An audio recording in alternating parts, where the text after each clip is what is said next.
Boa noite, gente. Eu sou Matias Santiago, professor da Escola de Dança da Universidade Federal da Bahia, dentro do curso de licenciatura à distância. Estou aqui com vocês no componente Laboratório Artístico Pedagógico 2 e queria primeiramente pedir desculpas a vocês, porque eu estava em viagem, alguns professores estavam viajando, indo para os polos, né, para a realização dos encontros presenciais.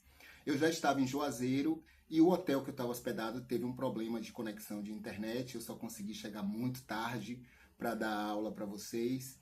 E aí eu resolvi gravar uma aula, essa aula, né, que eu teria dado para vocês, para explicar um pouco mais sobre o texto que foi apresentado, que a gente iria discutir, né? Então eu vou trazer alguns pontos do texto que eu acho que vão ajudar vocês muito para a aplicação da atividade, né? Da atividade 2, que é vocês relacionarem um pouco o que a gente discutiu, as impressões que vocês tiverem com a leitura do texto na relação com a docência de vocês, sobretudo a experiência de estágio que vocês tiveram agora nesse período, né?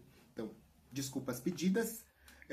Vamos agora discutir um pouco mais sobre o texto. Bom, o texto que foi proposto é um texto da Josiane Franken Correia e da Vera Lúcia Bertoni, que se chama Dança na Educação Básica, Apropriações de Práticas Contemporâneas no Ensino de Dança.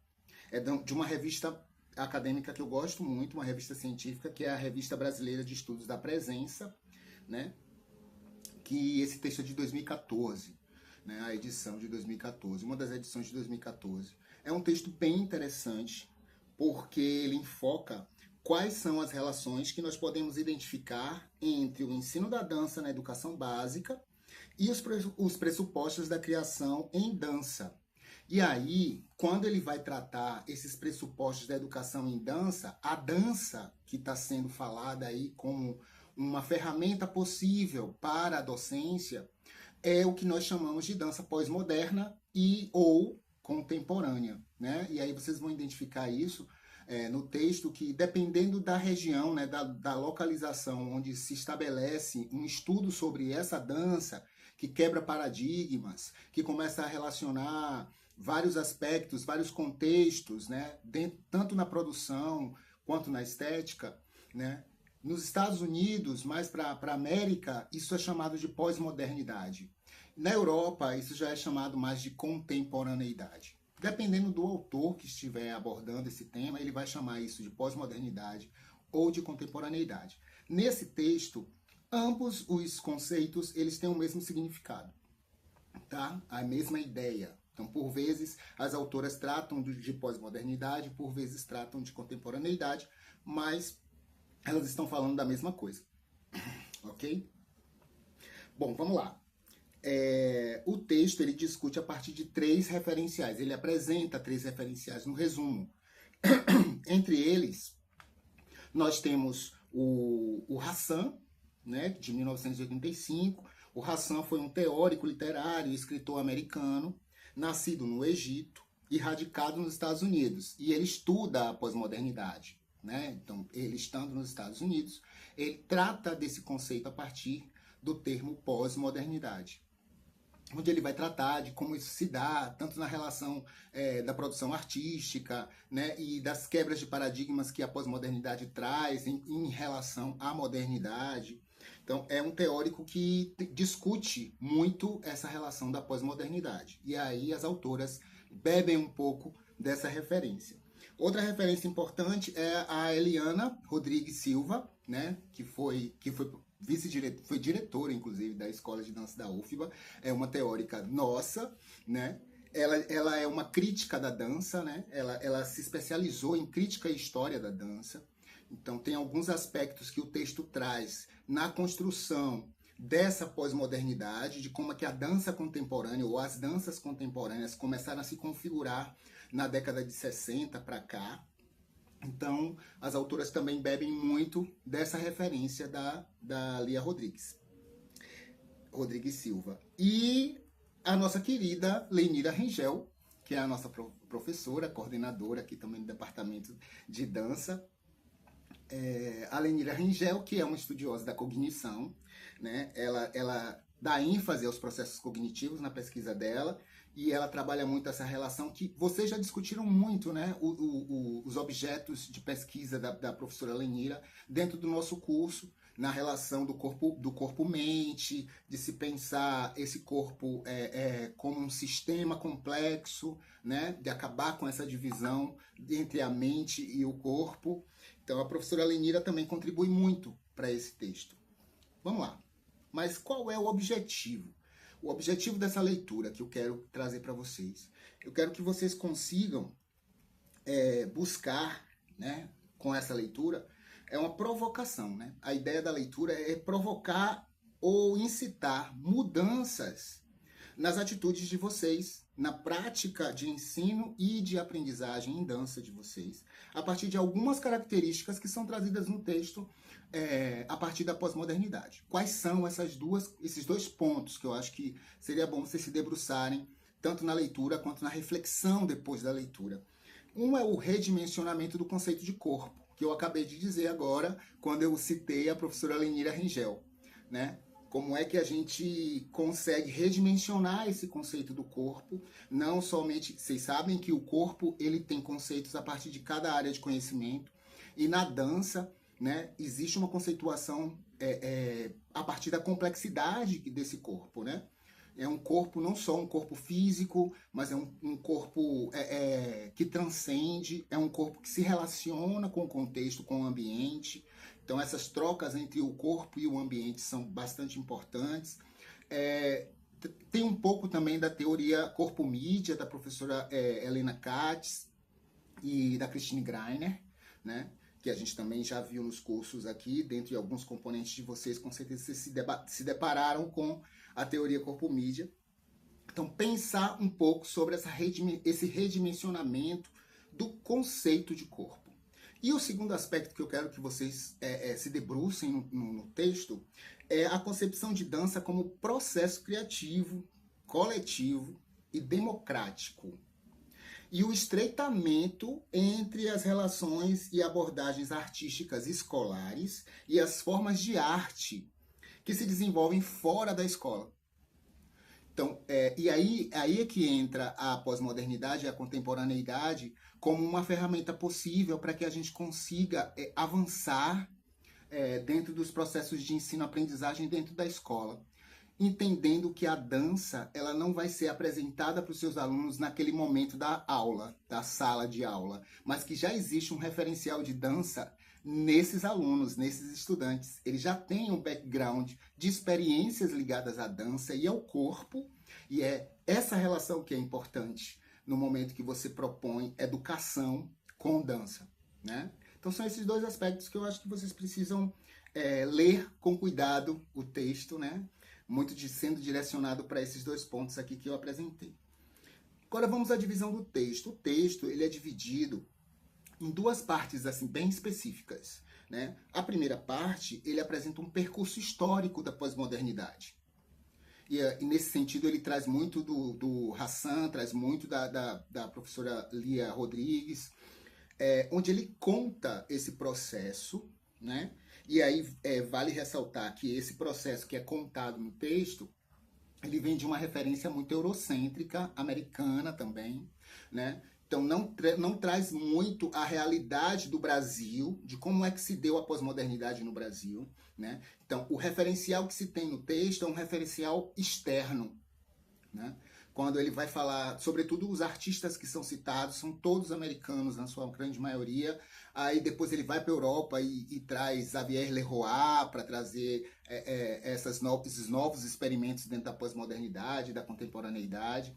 Mas todos os artistas que são citados aqui são artistas ou americanos ou europeus, né? A gente não tem no texto citação de artistas brasileiros, e aí fica a dúvida, tá, e aí, como seria isso aqui na década de 60? O que estava acontecendo? Será que a contemporaneidade, a pós-modernidade já estava chegando no Brasil? Como é que era isso? Eu faço um exercício sempre de ler esses textos que têm uma linha histórica externa e tento buscar quais seriam os rastros disso dentro da nossa realidade, dentro do nosso país, dentro do Brasil. Se a gente for olhar também para artistas consolidados, criadores aqui no Brasil, a gente vai perceber que muito do que está nesse histórico, né, apresentado no texto, se apresenta também aqui no Brasil, nem que seja por influências, sobretudo influências, que a gente sabe, nós somos um país colonizado, né? Nós tivemos, primeiramente, pela Europa, depois a opressão americana, a cultura americana, né, oprimindo aqui o Brasil, trazendo vários aspectos. Então, de certa maneira, esse histórico que é contado no texto nos afeta. E aí seria bom que a gente olhasse para isso, né? Eu fiquei pensando aqui, para filmar essa aula, eu fiquei assim, será que a gente já parou para pensar assim, por que eu comecei a dançar dançando balé clássico? Dependendo da região onde eu tô, né?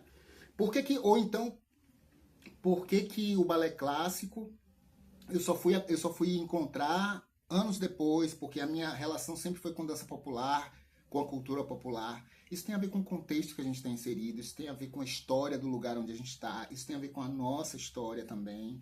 Então seria bom traçar esses paralelos, não ficar só achando que o que está posto no texto é a única verdade ou o único processo histórico que ocorreu ali naquele período, ok?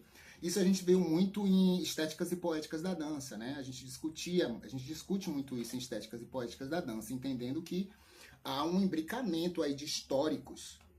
A gente não pode ficar agarrado só e somente a uma realidade, mas a gente pode perceber diversas realidades de diversos contextos, né? Diversos processos históricos que ocorreram. Mas aqui no texto a gente vai ver, a partir dos Estados Unidos e da Europa, a gente vai ver como é que essa pós-modernidade vai se construindo, né?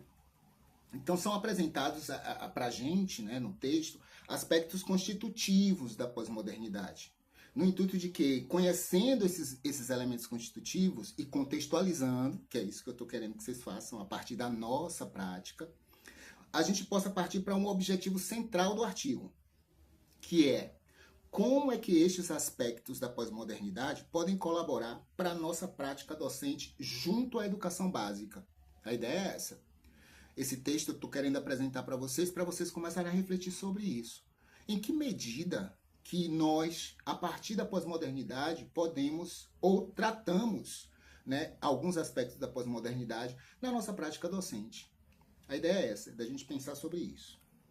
Aí vem a segunda parte do texto, né, que é essa segunda parte, onde ele traz esses aspectos correlacionais, né, entre a pós-modernidade e a prática docente. Ele dá vários exemplos, ele cita inclusive uma teórica muito boa, que é a Isabel Marques, que também é outra teórica da educação com dança.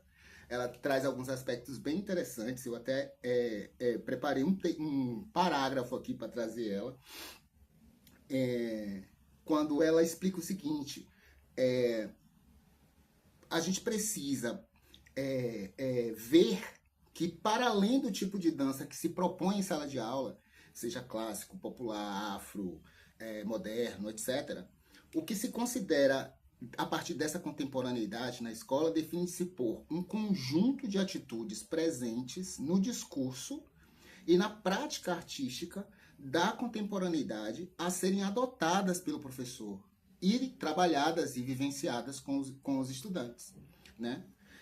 Presume-se que, se o professor acompanhar as tendências contemporâneas na arte, ele constatará que aspectos como a diversidade de corpos e os processos de criação coletivos estão na base da maioria dos trabalhos artísticos hoje contemporâneos. E na próxima aula que a gente tiver no BBB, e aí eu espero que vai ser ao vivo todo mundo junto, eu vou trazer uma amostra desses trabalhos para a gente olhar também esses aspectos contemporâneos, como é que isso se dá, a relação da coletividade, da investigação, da autonomia dos intérpretes, né? Por que isso também não pode estar na nossa aula de dança? Né? Já que é aula de dança, para a gente conhecer o universo da dança, para a gente conhecer a área de conhecimento que é a dança. Bom, então na verdade não é sobre o estilo dança contemporânea, porque tem várias danças contemporâneas, né? Isso é uma outra discussão, inclusive. Mas é sobre o pensamento contemporâneo.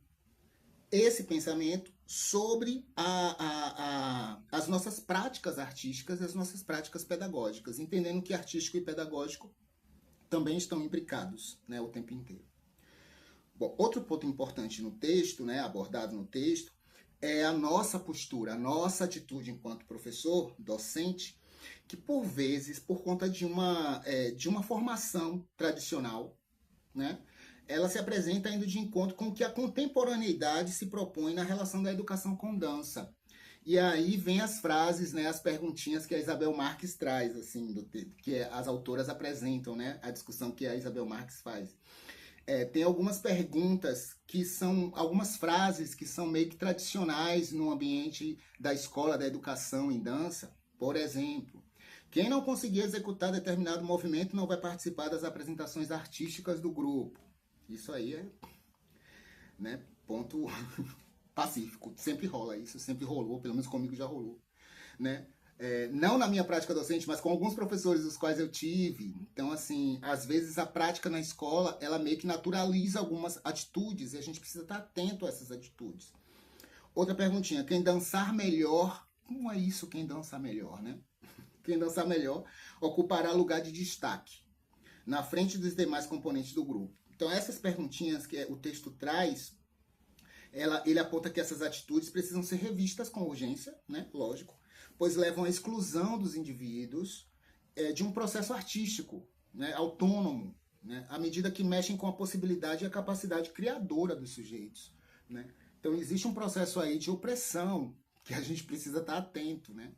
Às vezes uma aula muito simples ou uma aula onde a gente não está percebendo essa complexidade, a gente termina afetando muitos indivíduos, muitos sujeitos que poderiam estar produzindo subjetividades com a dança de uma maneira muito mais tranquila ou mais complexa, mais aprofundada, com mais vontade, com mais desejo.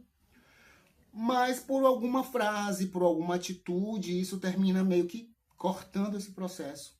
E é difícil a gente também identificar, porque a gente está trabalhando com um grupo, é muito difícil a gente ter essa real noção de cada indivíduo no processo educativo, né? Precisa de tempo para isso, né? Você precisa estar com muito tempo com esse grupo para você perceber essas pequenas nuances comportamentais, atitudinais. Por fim, eu acho que a gente precisa entender que o ensino da dança na educação básica não se restringe à aprendizagem de passos, a gente já sabe disso, ou de composições de coreografias, né, a partir de temas escolhidos, que é bem típico de escola, né? Quando o texto traz uma discussão feita por Isabel Marques, né, vemos que o professor de dança na escola teria como desafio, né, configurar uma metodologia de ensino própria, embasada na sua experiência enquanto artista e educador, e na relação pedagógica estabelecida com os estudantes, a quem caberá atribuir sentidos às práticas de sala de aula. Então, vocês estão vendo que eu estou falando algumas coisas, outras coisas eu trago trechos do texto que vocês vão encontrar quando vocês estiverem lendo. E, sobretudo, essa possível transformação em nossas práticas docentes, elas só se consolidam se a gente levar em consideração os contextos nos quais as nossas pessoas estudantes se inserem. As danças que elas dançam, o local onde elas moram, as manifestações culturais que lhe pertencem. Trazer a realidade da vida para a escola e para o ensino da dança é fundamental para avançarmos em nosso propósito educacional. Então, é isso que o texto propõe também.